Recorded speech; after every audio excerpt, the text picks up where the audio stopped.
I did all the planning for our European adventure, but my boyfriend kept creating disasters, then getting mad at me for not fixing them fast enough. His true colors finally showed. I just got back from what was supposed to be an amazing 10-day backpacking trip through Europe with my boyfriend Robbie, 28M. Instead, I spent most of it babysitting a grown man who can't handle basic adult responsibilities. The final straw happened 3 nights ago in Prague, and I'm still processing everything that went down. Let me start with the disaster that set the tone for our entire trip. Robbie and I had been planning this backpacking adventure for 6 months. We saved up money, booked our flights, and mapped out our route through Amsterdam, Berlin, Prague, and Vienna. I handled most of the planning because Robbie always says he's bad with details, but I figured once we were actually traveling, he'd step up. The morning of our departure, we arranged to meet at the train station at 5:30 a.m. to catch the 6:15 a.m. train to the airport. Robbie lives about 45 minutes away from me by public transport. I texted him the night before reminding him about the time and even sent him screenshots of the train schedule. He promised he'd be there by 5:20 a.m. At 5:30 a.m., I stood alone at the platform with both our heavy backpacks. No Robbie. I called him 5 times. Nothing. The train arrived and I had to make a choice, wait for him and potentially miss our flight, or go ahead. I decided to wait for the next train, which would get us to the airport with barely enough time. Robbie finally showed up at 5:55 a.m., running and out of breath. His excuse was that his phone died overnight and he woke up late. This wasn't the first time something like this happened. Robbie has this pattern of being late to important things and always having some technical excuse. His phone died, his alarm didn't work, his app crashed. We made it to the airport with 30 minutes to spare before our gate closed.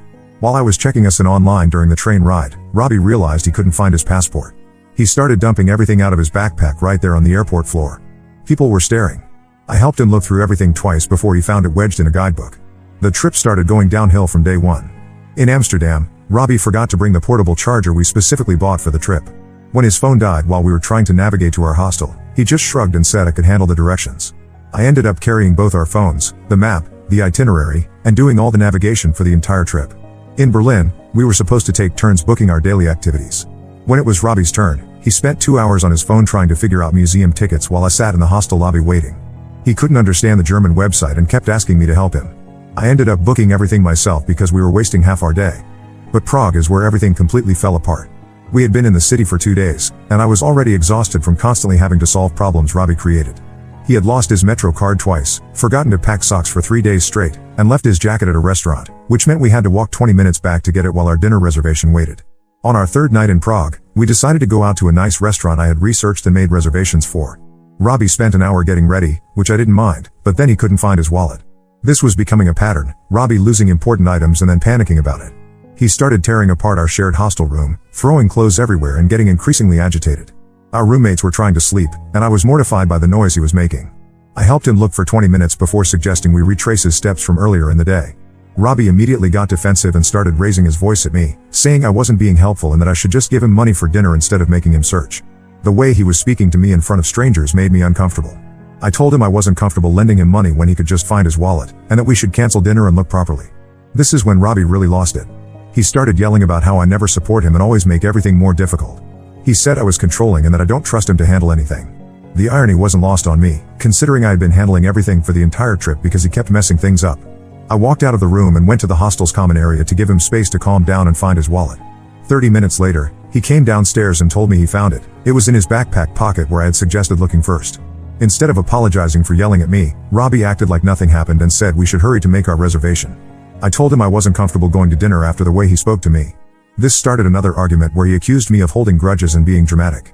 The next day, we were supposed to do a walking tour together. I woke up early and got ready, but Robbie was still sleeping at 9 a.m. when the tour started at 10 a.m. I tried to wake him up gently, but he got irritated and said he needed more sleep.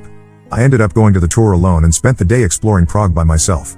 That evening, Robbie was upset that I had gone without him. He said I should have tried harder to wake him up or reschedule the tour. I pointed out that we had talked about this tour for weeks and he knew what time it started. His response was that I know he's not a morning person and I should have planned better. This conversation revealed something that had been building up throughout the trip. Robbie expected me to manage his schedule, his belongings, his responsibilities, and his emotions. When I didn't do these things, he got angry at me instead of taking responsibility for himself. The final incident happened on our last night. We were walking back to the hostel after dinner when Robbie realized he didn't have the key card to our room. The hostel desk had closed for the night, and we were locked out. Robbie immediately started blaming me for not reminding him to bring the key. I had been carrying my own key the entire trip, just like every other adult guest to the hostel.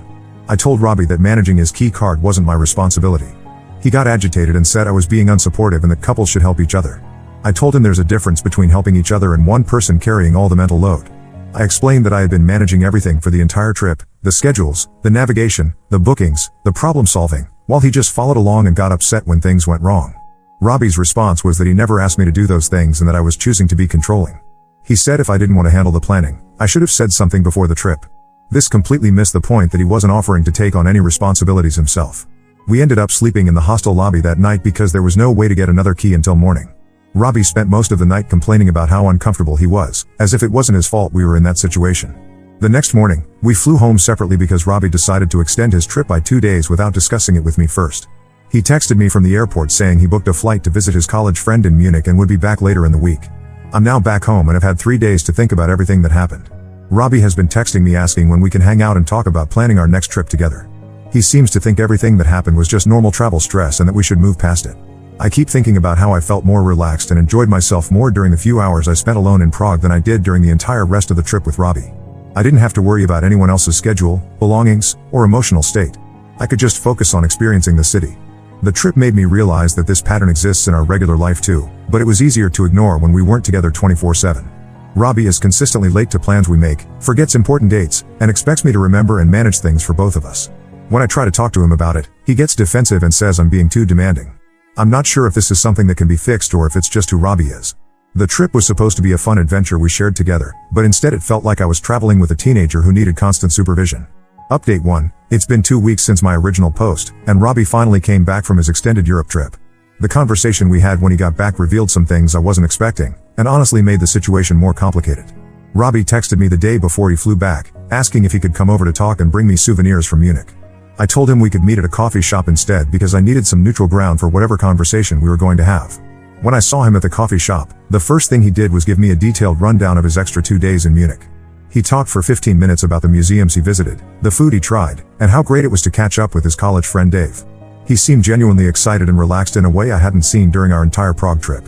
I finally interrupted him and said we needed to talk about what happened during our trip. Robbie's expression immediately changed, and he said he was hoping we could just focus on the positive parts and move forward. I told him that wasn't possible for me, and I started explaining how his behavior during the trip had affected me. I talked about the pattern of irresponsibility, the way he handled problems, and how I felt like I was managing everything while he got upset at me for things that were his fault. Robbie listened without interrupting, which was unusual for him. When I finished, he was quiet for a long time. Then he said something I wasn't expecting at all. He told me that his friend Dave had pointed out some things during their 2 days together that made him think differently about our trip. Apparently, Robbie had been telling Dave about our arguments and the problems we had, expecting Dave to take his side. Instead, Dave asked Robbie some direct questions about the specifics of what happened. When Robbie described losing his wallet and getting upset at me for not helping enough, Dave asked him why finding his own wallet was my responsibility. When Robbie talked about sleeping in the lobby because he forgot the key card, Dave asked him why he expected me to remind him to bring something that was his. Robbie said that hearing these questions from Dave made him realize that maybe his perspective on our trip wasn't accurate. He admitted that he had been thinking of me as unsupportive, but Dave helped him understand that I had actually been doing more than my share of work. This was the first time Robbie had ever acknowledged that there might be an imbalance in how we handle responsibilities. I was honestly surprised to hear him say it. But then Robbie said something that made me realize we might have bigger problems than I thought. He told me that Dave had suggested Robbie might be happier with someone who enjoys taking care of details and managing things, because that's obviously something I'm good at and seem to like doing. I stopped him right there and asked what he meant by that. Robbie explained that Dave pointed out how I always seem to have everything organized and under control, so maybe I actually prefer being the one who handles planning and logistics. He said maybe we're just naturally suited for different roles in the relationship. I told Robbie that just because I'm capable of handling these things doesn't mean I want to be solely responsible for them. I explained that I take care of details because when I don't, things fall apart, like what happened throughout our entire trip. Robbie seemed confused by this. He said he always thought I enjoyed planning because I'm so good at it and I always seem to have opinions about how things should be done. He genuinely seemed to believe that I had been choosing to take on all these responsibilities because I wanted control. I asked him to think about what would happen if I just stopped doing all the planning and organizing. Robbie was quiet for a while, then admitted that he probably wouldn't pick up those tasks on his own. He said he's always been bad at that stuff and usually just waits for someone else to handle it. This conversation was revealing, but not in a good way. Robbie wasn't maliciously expecting me to manage everything. He genuinely didn't understand that these tasks needed to be done by someone, and that it was unfair for that someone to always be me. I realized that Robbie had gone through his entire adult life having other people handle logistics for him. In college, he lived in dorms where meals and housing were managed by the school. After college, he lived with roommates who took care of household management. At work, he has assistants and project managers who handle scheduling and coordination. Robbie had never actually been in a situation where he was solely responsible for managing his own life, let alone sharing that responsibility with a partner. When I explained this to him, Robbie got defensive again. He said he's perfectly capable of taking care of himself and that he had managed fine during his 2 extra days in Munich. I asked him for specifics about how he handled those 2 days. It turned out that Dave had planned their entire itinerary, made all the restaurant reservations, and handled the logistics of getting around the city. Robbie had just followed Dave's lead, exactly like he had followed mine during our trip. I pointed this out to Robbie, and he got quiet again. Then he said something that really bothered me. He told me that he doesn't understand why I'm making such a big deal about this, because most couples he knows have one person who handles planning and one person who handles other things. I asked him what other things he handles in our relationship. Robbie mentioned that he pays for dinners when we go out, carries heavy things for me, and fixes technical problems with my computer. The problem is, I never asked him to pay for all our dinners. He just started doing that early in our relationship and never discussed splitting costs with me. I'm perfectly capable of carrying my own things and would prefer to do so. And the technical problems he fixes are usually issues with software he installed on my computer in the first place. So Robbie was comparing major life management tasks, planning trips, remembering important dates, coordinating schedules, solving problems when they arise, with occasional favors that I didn't ask for and don't particularly need. I tried to explain the difference between these things, but Robbie seemed to think I was being unfair and nitpicky. He said relationships require compromise and that maybe I need to accept that we have different strengths. The conversation ended with both of us frustrated. Robbie said he felt like nothing he did was good enough for me, and I told him that I needed him to start taking responsibility for basic adult tasks, not be good enough at things I was already handling myself. We haven't talked since that coffee shop meeting. Robbie has been texting me occasionally with random updates about his day, as if we didn't have that conversation at all. He seems to be waiting for me to get over it and go back to how things were before. But I keep thinking about something Dave apparently said to Robbie. According to Robbie, Dave told him that some people are just naturally more organized and that Robbie shouldn't feel bad about letting his girlfriend handle things she's better at. This bothered me because it implies that managing basic life tasks is a special skill that only some people have, rather than something every adult should be capable of doing. It also suggests that it's acceptable for one person in a relationship to opt out of responsibilities because their partner is more competent. I've been thinking about other relationships I know, trying to figure out if Robbie is right about most couples working this way. My parents split household and planning tasks pretty evenly. My sister and her husband take turns managing different areas of their life together. My close friends seem to share responsibilities with their partners. I'm starting to wonder if Robbie has spent his whole life around people who enabled his learned helplessness, and now he genuinely believes this is normal. The more I think about it, the more I realize that this isn't just about trip planning or lost wallets. This is about Robbie's fundamental approach to life and relationships. He seems to believe that he can just coast through situations and someone else will handle whatever needs to be handled. I don't know if this is something that can change, or if Robbie even wants it to change. Based on our conversation, he seems pretty comfortable with the current arrangement and doesn't understand why I'm not. Update 2. It's been a month since my last update, and I just found out that Robbie has been telling his friends and family a completely different story about what happened during our Europe trip. This discovery has made me realize that we have much bigger problems than I originally thought. Last weekend, I ran into Robbie's sister Jenny at the grocery store. Jenny and I have always gotten along well, and she seemed genuinely concerned when she saw me.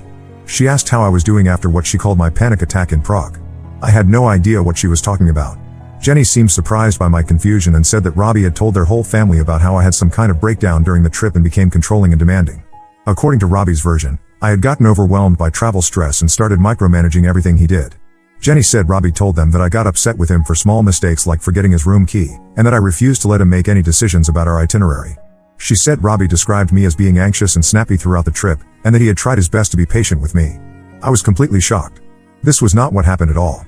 I told Jenny some of the actual events from our trip, Robbie being late to meet me at the train station, losing his wallet and yelling at me about it, forgetting the room key and then blaming me for not reminding him to bring it. Jenny looked confused and said that wasn't how Robbie had described any of those situations. According to him, I had gotten angry at him for being a few minutes late to the station, I had refused to help him look for his wallet when he was stressed about losing it, and I had made a big scene about the room key situation instead of just helping him solve the problem. I realized that Robbie had taken every situation where his irresponsibility created a problem and retold it as me being unreasonable about minor issues. He had completely reframed his behavior and my responses to make himself look like the patient, understanding partner dealing with an overly demanding girlfriend. Jenny could see how upset I was getting, and she told me that the family had been worried about me based on Robbie's stories.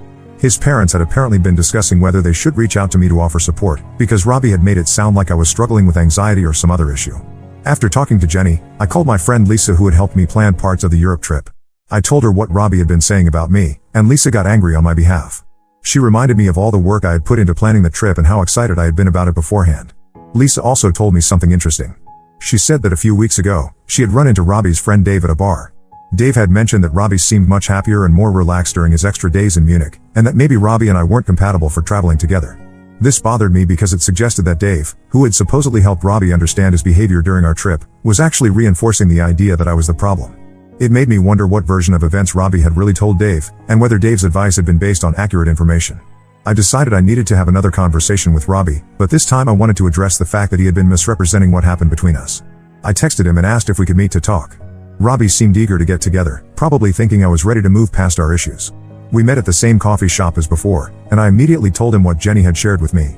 Robbie looked uncomfortable when I brought up his conversations with his family. He said he had just been processing the trip with people who care about him, and that maybe his family had misunderstood some of what he said.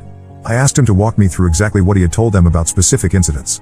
When I brought up the room key situation, Robbie said he had told his family that we got locked out and I had gotten upset about it instead of just helping him figure out a solution.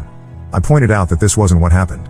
I explained that he had immediately blamed me for not reminding him to bring his key, and that I had told him managing his belongings wasn't my responsibility.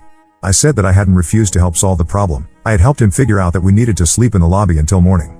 Robbie got defensive and said that maybe we remembered the situation differently, but the important thing was how it made him feel in the moment. He said that even if his facts weren't completely accurate, his emotional experience of feeling unsupported was still valid. This response really bothered me. Robbie was essentially saying that it didn't matter if he was telling people things that weren't true, because he felt justified in doing so based on his interpretation of events. I asked him about the wallet situation and how he had described that to his family.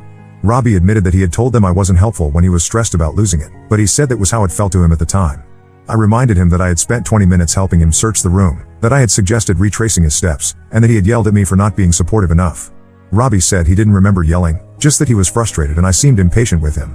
This pattern continued as we discussed other incidents from the trip. Robbie consistently remembered situations in a way that minimized his responsibility and maximized my unreasonableness. When I corrected his version with specific facts, he would say that maybe we remembered things differently but his feelings about the situation were still valid. I told Robbie that there's a difference between having feelings about a situation and telling other people factually incorrect information about what happened. I said that when he tells his family I had a breakdown or panic attack, he's not just sharing his emotional experience, he's making claims about my mental health and behavior that aren't true. Robbie seemed genuinely surprised that I was upset about this. He said he wasn't trying to make me look bad, he was just talking through his own experience with people he trusts. He said that maybe he hadn't explained the situations perfectly, but he wasn't intentionally lying about anything. I asked Robbie if he understood how his version of events made me look to his family and friends. He was quiet for a while, then said he hadn't really thought about it from my perspective. This was when I realized that Robbie doesn't just have problems with responsibility and accountability, he also has problems with empathy and understanding how his actions affect other people. He had spent weeks telling people a story that made me look unreasonable and unstable, and it had never occurred to him to consider how that might impact me. I told Robbie that I needed him to correct the record with his family and friends. I said he needed to acknowledge that he had misrepresented some of what happened and explain the actual circumstances of our conflicts during the trip. Robbie said he would think about it, but he seemed reluctant. He said that bringing it up again would just make the situation more complicated and that maybe it would be better to just let people form their own opinions going forward. I told him that wasn't acceptable, because people had already formed opinions based on incorrect information he had given them. Robbie said he understood my point, but he didn't want to have awkward conversations with his family about relationship details. The conversation ended with Robbie promising to think about how to handle the situation, but I could tell he didn't really want to do anything about it. He seems to think that correcting his previous statements would be more trouble than it's worth. Since that conversation, I've been thinking a lot about what this reveals about Robbie as a person. He's not just irresponsible and defensive, he's also willing to throw me under the bus to make himself look better, even if he's not doing it consciously. I keep wondering how many other situations Robbie has reframed in his own mind to avoid taking responsibility. If he can convince himself that I was being unreasonable during our trip, what other conflicts has he reinterpreted to make himself the victim? I also can't stop thinking about his family and friends having this completely wrong impression of me. Some of these are people I've known for over a year and had good relationships with. Now they think I'm someone who has anxiety breakdowns and treats Robbie poorly. Robbie still hasn't reached out to correct anything with his family, and I'm starting to realize he probably never will. He seems to prefer the version of events where he's the long-suffering boyfriend dealing with a difficult girlfriend, rather than taking accountability for his own behavior. Final update, it's been 6 weeks since my last update, and I've made the decision to end my relationship with Robbie permanently. What finally pushed me to this point was discovering that his pattern of avoiding responsibility and rewriting history goes much deeper than I initially realized. 2 weeks after our coffee shop conversation, Robbie still hadn't said anything to his family about correcting the false narrative he had given them about our trip. When I brought this up to him over text, he said he was waiting for the right opportunity to bring it up naturally in conversation. I told him that he had created this problem by misrepresenting what happened, and he needed to actively fix it rather than waiting for a convenient moment.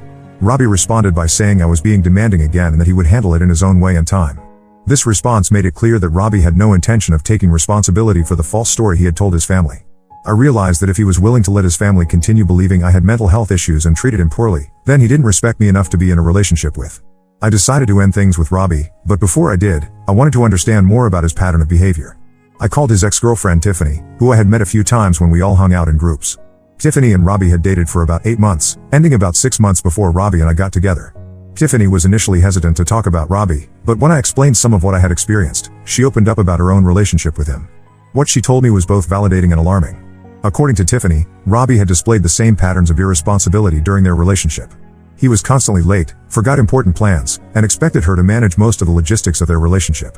When Tiffany tried to talk to him about it, Robbie would get defensive and accuse her of being controlling. But what really shocked me was what Tiffany told me about how their relationship ended.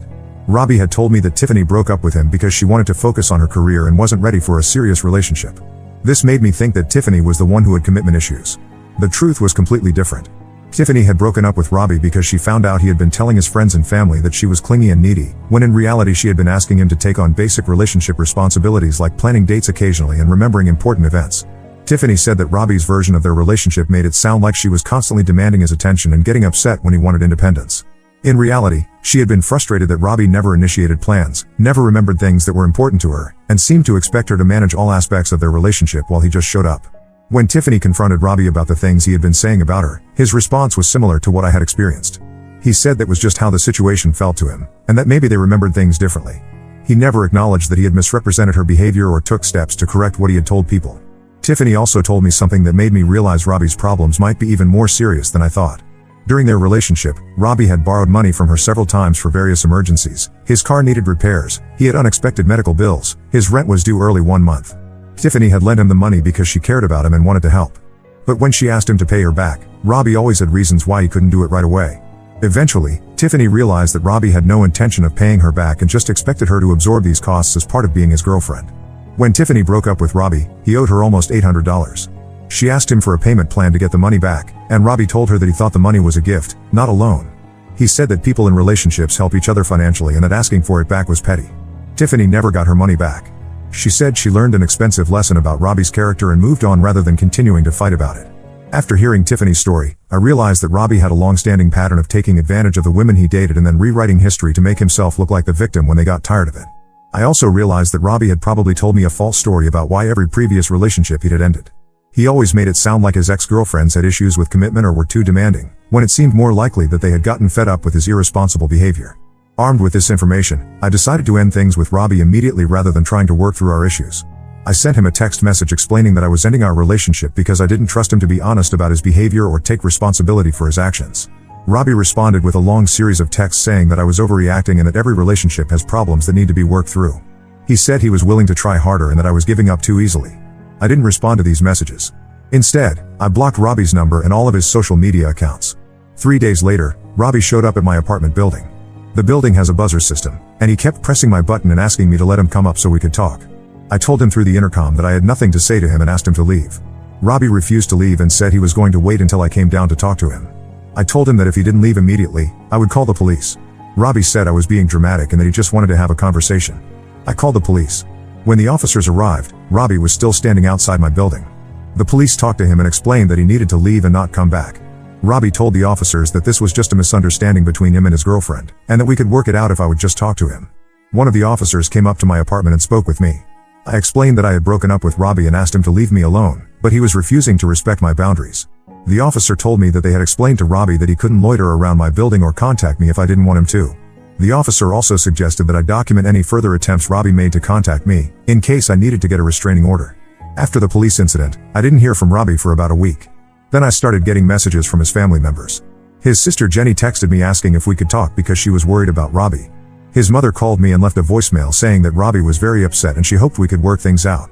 I didn't respond to any of these messages. I realized that Robbie was now using his family to try to get around the boundaries I had set, just like he had used them earlier to spread his false narrative about our trip. A few days later, I got a call from my friend Lisa. She told me that Robbie had contacted her asking for my address because he wanted to send me a letter. Lisa had refused to give him the information, but she was concerned about why he was trying to reach me through mutual friends. This made me realize that Robbie was escalating his attempts to contact me despite being told by police to leave me alone. I decided to be proactive and got a restraining order against him. The process of getting the restraining order required me to document all of Robbie's behavior, the police incident, the family members contacting me, and his attempts to reach me through friends. When I laid out all of these events in writing, it became clear that Robbie was engaging in stalking behavior.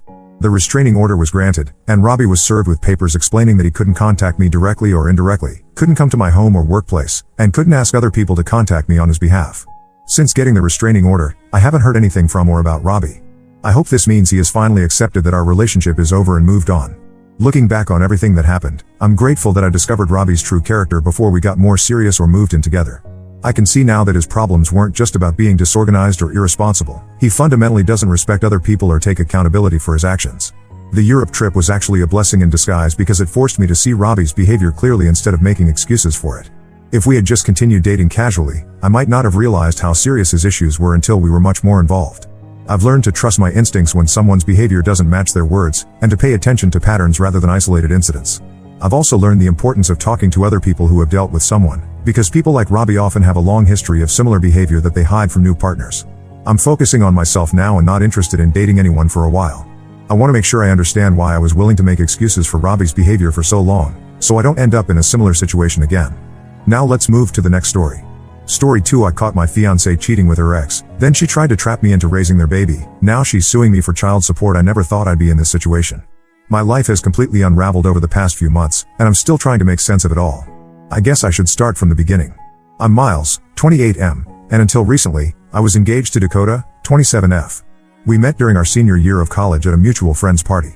I remember being struck by her infectious laugh and the way her eyes lit up when she talked about her passion for environmental science. We hit it off immediately, bonding over our shared love of hiking and our dreams of traveling the world. After graduation, we both landed jobs in the same city.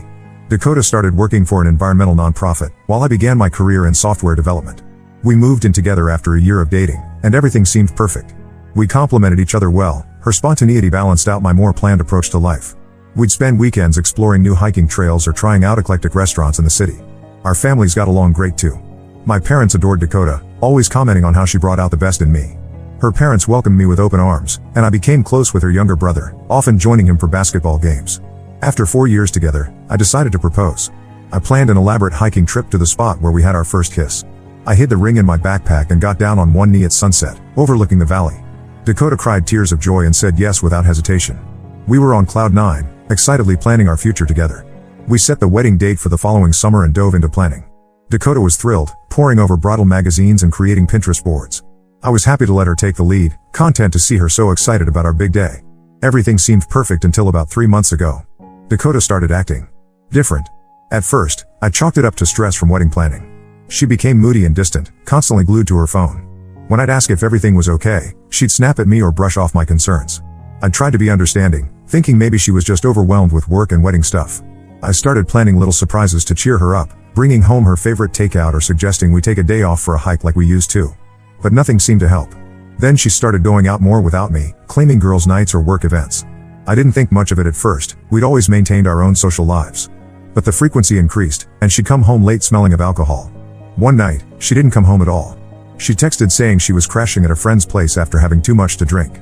I offered to pick her up, but she insisted she was fine. Something about the whole situation felt off, but I tried to push my doubts aside. A week later, I came home early from work, hoping to surprise Dakota with dinner. Instead, I was the one who got a surprise.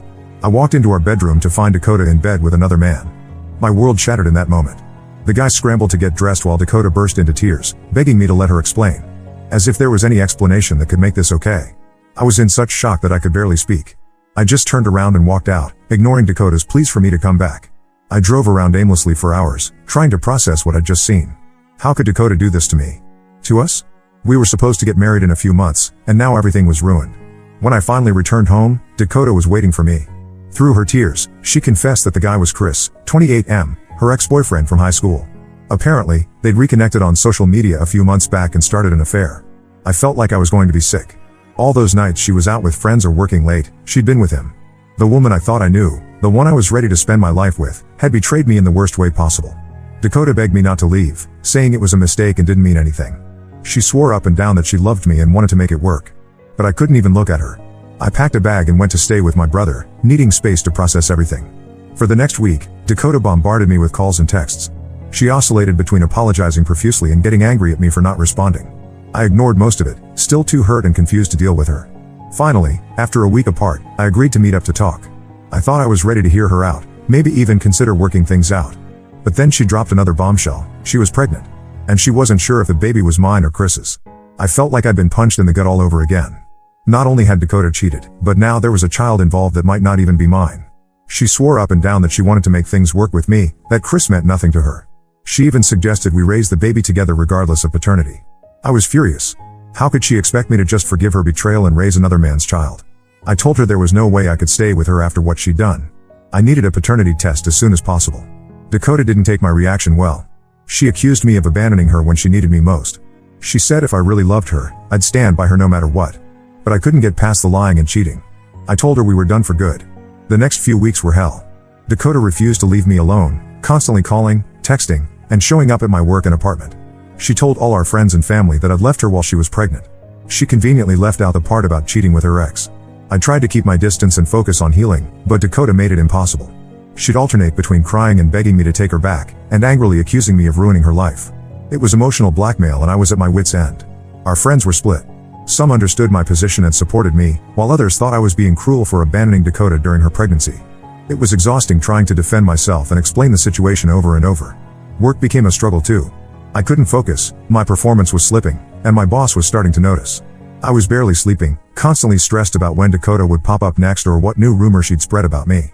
Finally, after what felt like an eternity, the results of the paternity test came back. I wasn't the father, Chris was. I felt a mix of relief and sadness. While I was glad I wasn't tied to Dakota for life, it was still painful to have my suspicions confirmed. I thought that would be the end of it. Dakota knew for certain the baby wasn't mine, so surely she'd leave me alone now. I was wrong. She showed up at my apartment in tears, saying Chris wanted nothing to do with the baby. She begged me to reconsider and help her raise the child, insisting I'd be a better father than Chris. I was stunned by her audacity. After everything she'd put me through, she still expected me to clean up her mess. I refused and told her to leave me alone for good. Dakota didn't take it well. She screamed at me, calling me selfish and saying I'd regret abandoning her and the baby. That was the last straw. I knew I needed to take legal action to protect myself. I contacted a lawyer and filed for a restraining order against Dakota. The judge granted it given her pattern of harassment. It's been a month since then and things have finally calmed down. Dakota can no longer contact me or come near my home and work. I've blocked her on everything and asked friends and family not to pass along any messages from her. I'm still reeling from everything that's happened. The future I thought I had with Dakota is gone. I'm trying to focus on healing and moving forward, but some days are harder than others. I know I made the right choice in leaving, but part of me still hurts over the betrayal and loss. I guess I'm looking for advice on how to fully move on from this mess. How do I trust again after being so blindsided? And how do I deal with the guilt Dakota tried to put on me about the baby? Any words of wisdom would be appreciated. Update 1. It's been about 2 months since my last post, and unfortunately, things have only gotten more complicated. I really thought getting the restraining order would be the end of it, but Dakota has found new ways to try and manipulate me. A few weeks ago, I started getting calls from mutual friends saying Dakota had been telling everyone that I was the one who cheated on her. She was spinning this whole story about how I'd had a long-term affair and left her when she got pregnant. It was infuriating to hear how she was twisting the truth. I spent days doing damage control, explaining the real situation to anyone who would listen. Most people believed me, especially once I mentioned the paternity test and restraining order. But there were still some who bought into Dakota's lies. I lost a few friendships over it, which stung even though I knew I hadn't done anything wrong. One of the hardest losses was my friend Tom, 29M. We'd been close since college, and he was supposed to be one of my groomsmen. But he'd always had a bit of a crush on Dakota, and he chose to believe her version of events. He accused me of abandoning Dakota in her time of need and said he couldn't be friends with someone who would do that. Losing Tom's friendship was like a punch to the gut. Then there was the issue with our shared friend group. Dakota and I had been part of a tight-knit circle of friends since college. Now, every get-together was awkward. People felt like they had to choose sides. Some friends tried to stay neutral, but that often meant excluding both Dakota and me from events to avoid drama.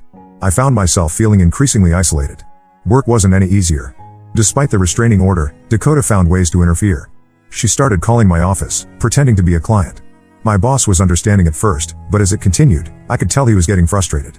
I was constantly on edge, worried that Dakota would show up or cause a scene that could jeopardize my job. Just when I thought things couldn't get any worse, I got served with papers. Dakota was suing me for child support, claiming that because we were engaged when she got pregnant, I had a financial obligation to the baby. I was floored. How could she possibly think this would work? I immediately called my lawyer, who assured me the case had no merit.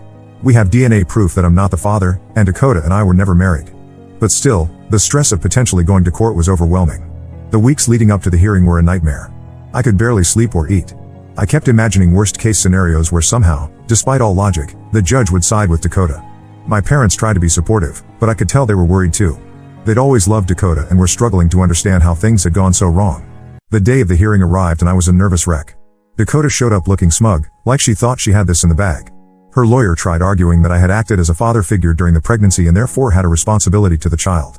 They even brought up old social media posts where I had expressed excitement about becoming a dad. It felt like they were twisting every happy moment we'd shared into something to use against me. I felt sick listening to them paint me as some heartless monster who had abandoned his family. Thankfully, the judge saw right through it. He dismissed the case immediately, telling Dakota there was no legal basis for her claims. I felt such relief walking out of that courtroom. For the first time in months, I felt like I could breathe again. But my relief was short-lived. That night, Dakota started bombarding me with messages from fake numbers. She went on and on about how I'd ruined her life, how she was struggling to make ends meet, how the baby would grow up fatherless because of me. I didn't respond, but it was hard not to let her words get to me. One message, in particular, stuck with me. Dakota wrote about how she'd had to move back in with her parents because she couldn't afford rent on her own. She described feeling ashamed and scared about raising a baby alone. For a moment, I felt a pang of guilt. But then I reminded myself that this was all a result of her choices, not mine. I'm trying to stay strong and remember that none of this is my fault. Dakota made her choices and now she has to live with the consequences. But there's still a small part of me that feels guilty, even though I know I shouldn't. I'm focusing on myself as much as I can, throwing myself into work, reconnecting with supportive friends, making plans for the future. I've started seeing a therapist to help process everything that's happened. It's been helpful to have someone objective to talk to. But Dakota's shadow still looms over everything. I just want to be free of this mess for good. I'm considering looking for jobs in other cities, thinking a fresh start might be what I need. But part of me worries that running away won't solve anything. I guess I'm just looking for reassurance that I'm doing the right thing by standing my ground. Am I being too harsh? Should I have tried harder to work things out with Dakota? I know logically that I'm not responsible for her or the baby, but emotionally, it's still a struggle sometimes. Any advice on how to move forward would be appreciated. How do I rebuild my life and relationships after all this drama? And how do I protect myself if Dakota tries anything else in the future? Update 2. Another month has passed and things have taken yet another crazy turn. Just when I thought the situation couldn't get any more complicated, Dakota has managed to drag even more people into her web of lies. About 2 weeks ago, I got a call from my cousin Mark, 30M. He sounded hesitant, which was weird because we've always been close. Growing up, Mark was like the older brother I never had. We spent summers together at our grandparents' lake house, and he was always there for me during tough times. So hearing him sound so unsure immediately put me on edge. Mark said, "Miles, I don't know how to tell you this, but Dakota's been talking to people in our extended family." My heart sank. I asked him what she'd been saying, though I had a pretty good idea. Mark explained that Dakota had been reaching out to various family members, telling them how I'd abandoned her and the baby, how she was struggling to make ends meet, and how cruel I was being. She'd even contacted my grandmother, who's been in poor health lately. The thought of her upsetting my grandma made my blood boil. I was furious. It wasn't enough for her to try and turn our mutual friends against me, now she was going after my family too.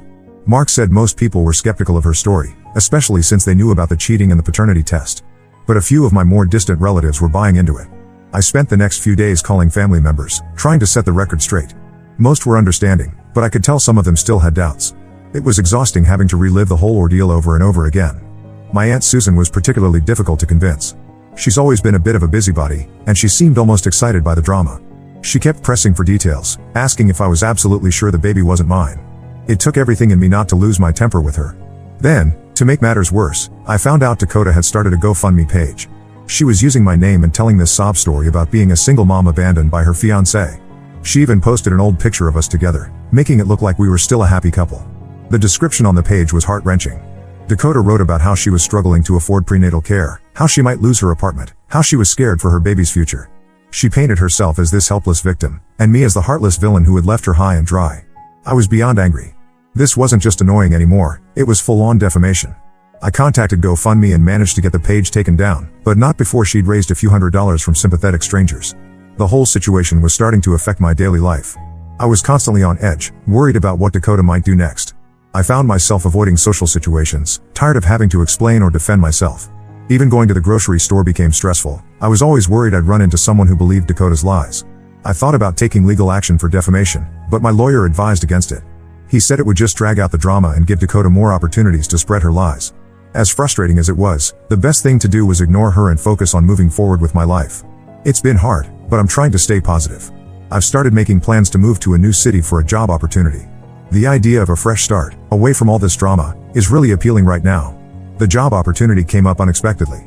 A college friend who works for a tech startup in Seattle reached out to me about an opening in their development team. At first, I was hesitant. Moving across the country seemed like a drastic step. But the more I thought about it, the more appealing it became. I went for an interview last week, and it went really well. The company culture seems great, and the work would be challenging in a good way. Plus, Seattle is beautiful. All that nature right at my doorstep would be amazing for hiking. I haven't made a final decision yet, but I'm strongly considering it. Part of me feels like I'm running away from my problems, but another part thinks this could be exactly what I need to move on with my life. I just hope that once I'm gone, Dakota will finally give up and leave me alone for good. I'm ready to put this whole nightmare behind me and start the next chapter of my life. Update 3. It's been about 6 months since my last update, and I'm happy to say that things have finally started to settle down. I ended up taking that job in Seattle, and the move has been exactly what I needed. Being away from all the drama and having a fresh start has done wonders for my mental health. The first few weeks after the move were tough. I was in a new city where I didn't know anyone, starting a new job, and still processing everything that had happened with Dakota. There were moments when I questioned if I'd made the right choice. But gradually, things started to improve. My new job is challenging but rewarding. I'm working on exciting projects and learning a lot. My coworkers have been welcoming, and I've even made a few friends outside of work. I've joined a hiking group and have been exploring the beautiful trails around Seattle almost every weekend. Shortly after I moved, I got an unexpected call from Chris, 28M, Dakota's ex and the actual father of her baby. We hadn't spoken since everything went down, so I was surprised to hear from him. He called to apologize, which caught me off guard. Chris explained that Dakota had been doing the same thing to him, spreading lies, trying to manipulate him, and making his life difficult. He said he was trying to step up as a father, but Dakota was making it nearly impossible. She was using the baby as a bargaining chip, refusing to let him see the child unless he got back together with her. Hearing this, I felt a mix of emotions. On one hand, I was angry all over again at how Dakota was behaving. But on the other hand, I felt a weird sense of validation. It wasn't just me, Dakota really was out of control. Chris and I ended up talking for a while, comparing notes on our experiences with Dakota. It was oddly cathartic to connect with someone else who understood exactly what I'd been through. We weren't exactly friends, but there was a mutual respect and understanding between us. As for Dakota, I've heard through the grapevine that she's still trying to stir up drama back home. But being in a new city, surrounded by new people who don't know anything about my past, has given me the space I needed to heal and move on. I've started dating again, cautiously. It's been hard to trust after everything that happened with Dakota, but I'm working on it. I met a girl named Rachel, 26F, at a coffee shop a few weeks ago, and we've been on a couple of dates. It's nothing serious yet, but it's nice to feel that spark of connection again. I'm still in therapy, working through the trust issues and residual anger from my experience with Dakota. It's a process, but I can feel myself making progress. I'm learning to open up again, to not let one bad experience color my view of all relationships. Looking back on everything that's happened, I can see now how close I came to getting trapped in a toxic situation. If I hadn't trusted my gut when things felt off with Dakota, if I hadn't stood my ground when she tried to manipulate me into raising a child that wasn't mine, my life could be very different right now. I'm proud of myself for having the strength to walk away, even when it was incredibly difficult. And I'm grateful for the friends and family who stood by me through it all. To anyone else going through something similar, my advice would be this: trust your instincts, don't let anyone manipulate you into accepting unacceptable behavior, and don't be afraid to cut toxic people out of your life, even if they're someone you once loved. It hasn't been an easy journey, but I'm in a much better place now. I'm looking forward to the future and excited to see what this new chapter of my life will bring. For the first time in a long time, I feel hopeful about what's to come.